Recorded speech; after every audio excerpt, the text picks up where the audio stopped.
member for Sydney.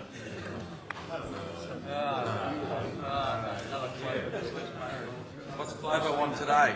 The shooters want today. The question is not about your obsession with Clover, don't worry.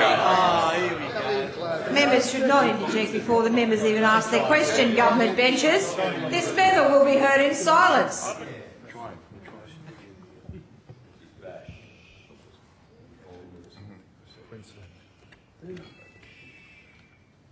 The member for Sydney. Thank you, Madam Speaker. My question is to the Minister for Planning.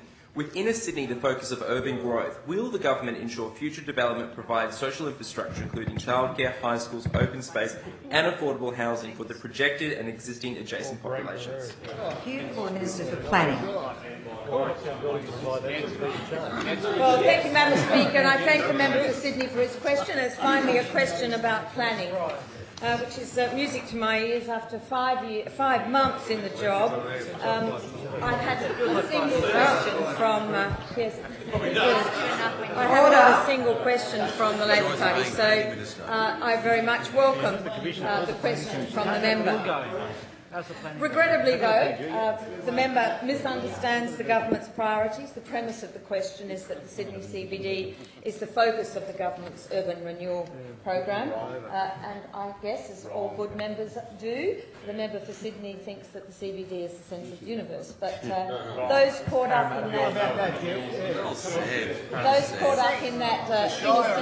lefty political vortex believe the world begins and ends in Sydney. But to his credit, we know that the member for Sydney and his friend the Lord Mayor are passionate about all issues, great and small, like urban cat colonies, as we heard on the 11th of September, stopping businesses having a vote in council elections, which we were here making sure businesses did get a say in until all hours last night. And of course, we know that you care about issues great and small again, like the sale of animals in pet shops. We hear it from the park. Madam Speaker. Member for Sydney rising on a point of order. Just got a text from Clover. Ask about the duckways. Order. Sniper. Just sniper. Order. No, member for Monero. I need to hear the point of order. Member for Sydney. Speaker, my point of order is 129. It was not, surprisingly to some members, about pet shops. It was not about Clover. It was about social infrastructure in planning areas in the inner city. It was quite clear. I'm sure the Minister will get to the question I asked her to do that. Order. So the question about urban renewal really is about not just Sydney, but about the whole of the metropolitan area. And you will remember I was joined by the Premier in front of the iconic White Bay Power Station to announce the beginning of the Bay's Precinct Urban Renewal Programme. And we're going to transform that precinct, all 2.6 kilometres of waterfront, to create new housing, new recreation, new retail and tourism in Sydney and the West. That, you would have to say, is the biggest urban renewal program since the 2000 Olympics. Then we have the Central to Everleigh initiative, which has the potential again to transform the southern end of Sydney's CBD and make a significant contribution to meeting the future needs of Sydney's residents, including childcare and businesses. And just around the corner, at North Everleigh, the government has recently delivered 88 affordable housing units through urban growth and secondary housing. So this is the result of the $32 million received from the redevelopment of the Carlton United brewery site. But it isn't just focused on Sydney. That would be foolish. The government is focused on rebuilding the entire state.